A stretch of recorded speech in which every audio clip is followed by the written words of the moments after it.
Não, mas a sério, acho que agora Então pode ser, é a altura da Adriana falar então tu falas. da antologia, não é? Porque é que a fez agora, porque é que tem este perfil, etc. No outro dia, no lançamento em Coimbra, a Adriana introduziu uma imagem que talvez fosse bom. Não sei se repararam, mas somos as 3 pessoas de Coimbra. É um bocado minhoto, já se nota de muitos anos em Braga, mas somos os 3, nós conhecemos em Coimbra há muitos anos, já há muitos anos, enfim, adiante.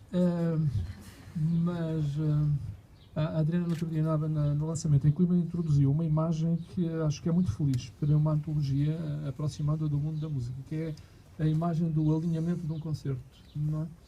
Porque, no fundo, o alinhamento que o músico produz para um concerto, os temas que escolhe para um concerto, são uma espécie de antologia, não é? Pessoal e não apenas pessoal, porque pode cantar canções de outros cantores, e a Adriana também o faz, não é? Por exemplo, do Rei, não é? Nós temos uma paixão comum pelo Rei Roberto Carlos e tal, não é? Mas talvez pudesse falar disso aí, não é? Da questão, porque essa imagem parece-me realmente muito interessante, não é? O alinhamento de um concerto como uma espécie de antologia e quais são os pontos de contacto com o que quis fazer nesta, não é? Obrigada, professor.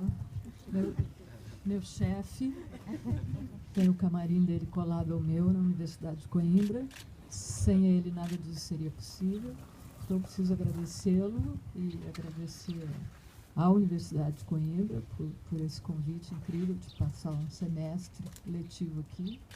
Agradecer à Universidade do Minho por essa oportunidade de estar aqui com vocês, agradecer a vocês a presença e a 100ª página. E, bom, falar dessa antologia, você melhorou muito, porque agora você já disse o Rei Roberto Carlos, que no dia do lançamento em Coimbra ele disse de um jeito, não, porque os poemas do rei, eu achei que ele estava falando de Dom Diniz. Ele está se soltando. Bom, é verdade, esse ponto que você toca é mais ou menos isso que acontece comigo. Eu sou, se é que se pode dizer isso, sou antologista por paixão, porque, na verdade, elaborar repertórios, alinhamentos para concertos ou para disco, na verdade, fazer uma lista das coisas que são... Às vezes não é só do que a gente gosta, é um projeto, um concerto quer dizer determinada coisa, e você vai alinhando aquilo. Tem coisas até que você nem gosta tanto, mas são importantes de ficar ali para iluminar outras canções ou para contradizer certas canções, mas o esquema é mais ou menos o mesmo. E eu contei em Coimbra e acho importante contar aqui, porque me veio essa imagem que eu sempre fui muito fã, desde criança eu assistia na televisão um poeta muito importante no Brasil, que sempre foi muito generoso, porque tinha disponibilidade, aparecia nos programas de televisão, dava entrevistas imensas, respondia tudo que os jornalistas perguntavam, sempre a mesma coisa ele respondia, e tinha essa disponibilidade. Certos escritores, certos poetas, e é compreensível, não desperdiçam o tempo de estar escrevendo, estando na televisão, esperando horas, enfim, que era o poeta Ferreira Goulart, que depois, mais tarde, se tornou meu amigo e até meu parceiro. Enfim, sempre foi muito importante para mim, coisas que ele disse que não eram poemas, mas que eram respostas que ele dava às perguntas feitas sobre o ato da criação, e que ele não tinha muita cerimônia para falar disso. Ele dizia, não sei, estou aqui, abro o livro e viro essa página e alguma coisa acontece, aí eu tenho necessidade de escrever aquele poema. E uma das frases assim que ficou muito marcantes sobre o processo criativo que ele disse foi que a poesia existe porque a vida não basta. E ele dizia essas coisas assim, como quem dá uma receita de bolo na TV, e eu ficava completamente maravilhada. E depois tive esse grande privilégio de conhecê-lo, de estar com ele, de conversar, de dar palestras, de fazer canções com ele. Numa das palestras que eu assisti dele, já no Rio de Janeiro, já conhecendo ele tudo, isso deve fazer talvez uns 8 anos, uma coisa assim. Não lembro exatamente qual era o tema, mas enfim, ele estava lá falando sobre as coisas dele e num determinado momento da palestra, ele, para dar um exemplo de alguma coisa que alguém perguntou, uma questão que apareceu ali na hora, não era uma coisa que estivesse programada, Ele foi atrás na cadeira assim, e aí pegou uma pasta, um folder, assim, uma pasta de papelão, já gasta, velhinha, e sacou dali um poema que ele quis ler, que aquilo fazia sentido naquela hora, que ele quis dar como exemplo, que ele quis ler. E eu fiquei olhando aquela pasta e disse, olha como ele é esperto, porque ele anda com a pasta dos poemas que são importantes para ele. Tem ali os poemas gregos, tem os poemas, tem tudo que importa realmente para ele, está naquela pasta e ele anda com aquela pasta. Quando acabou a palestra, eu falei, Goulart, você vai publicar, não, essa pasta? Aí ele disse, mas os direitos autorais, e com toda razão, aliás, uma certa pedida para aquilo, acabou que saiu a pasta, vamos dizer, mas faltando coisas, enfim, o mundo editorial, vamos pular essa parte, é complicado, o mundo do herdeiro não é profissão, mas, enfim, vamos à poesia. Aí eu olhei aquilo e disse, tá vendo como esse homem é um gênio? Então eu me dei conta que essa coisa de compilar, além de ser muito prático, né, você andar com as coisas que você gosta, que a qualquer momento você abre sua pasta e lança a mão daquilo, eu vinha já há algum tempo pensando nessa primeira antologia que eu fiz, que foi a antologia de poetas brasileiros para crianças de qualquer idade. Por quê? Porque eu sentia falta disso.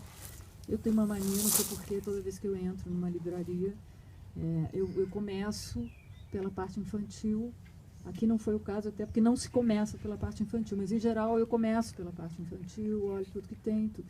Olhando tudo que tem, eu reparo tudo que não tem, e que eu gostaria que tivesse. E eu, quando a gente faz muitas turnês, assim, do show, viaja muito, frequenta, assim, infelizmente, o que há para frequentar são as livrarias de aeroporto.